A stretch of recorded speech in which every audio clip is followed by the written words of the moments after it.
yangu wenye mnajua MCA Korogosho Ward. Sasa kuna ile maneno ambayo tumeona juzi Rigathi Gachagua akiongea kuhusu mambo ya Raila Amolo Odinga. Mara Raila ni mgonjwa, mara sijui Raila hospitali. Nataka niambie Rigathi Gachagua, wachana na Raila Amolo Odinga na uheshimu baba. Kama baba amepotea, mnasema ati baba ni mgonjwa. Kwani mtu hawezi kuwa mgonjwa?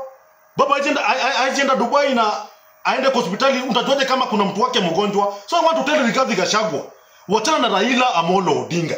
Kila saa unapayuka ati sijui ati nyinyi si bacteria. Who is bacteria? So nataka niambie Rigathi Gachagua, hiyo mambo yako ya kupayuka na mdomo refu kama chipanzi, tutadili na wewe. Ya pili, Rigathi Gachagua, uachane na Ali Hassan Joho, utoe Ali Hassan Joho kwa mdomo yako. Kila saa unasema ati Ali Hassan Joho ni mtu wa madawa. Ukiangalia Rigathi Gachagua na Ali Hassan Joho, nani anakaa mtu wa madawa?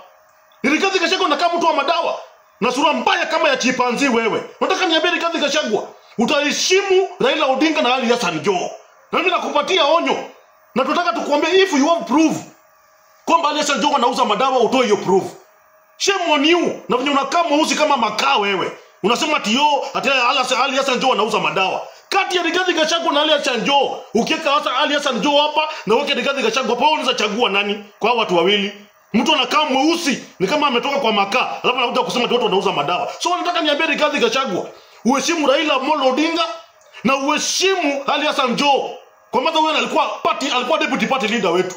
So nataka niambie Rigathi Gachagua na huyu mwingine ambaye ako na mandevu anaitwa sijui Medhu. Tutakunyoa hizo mandevu, na tunajua hizo mandevu zako pia uko chini hujanyoa. Tutakunyoa wewe Medhu. Very useless senator. Nataka niambie watu wachagua senator. Huyu senator anakaa chipanzi ama anakaa nyani. Very useless senator. Nataka niambie watu wa DCP, ninyi mmechanganyikiwa, and leave Raila Amolo Odinga alone. Thank you.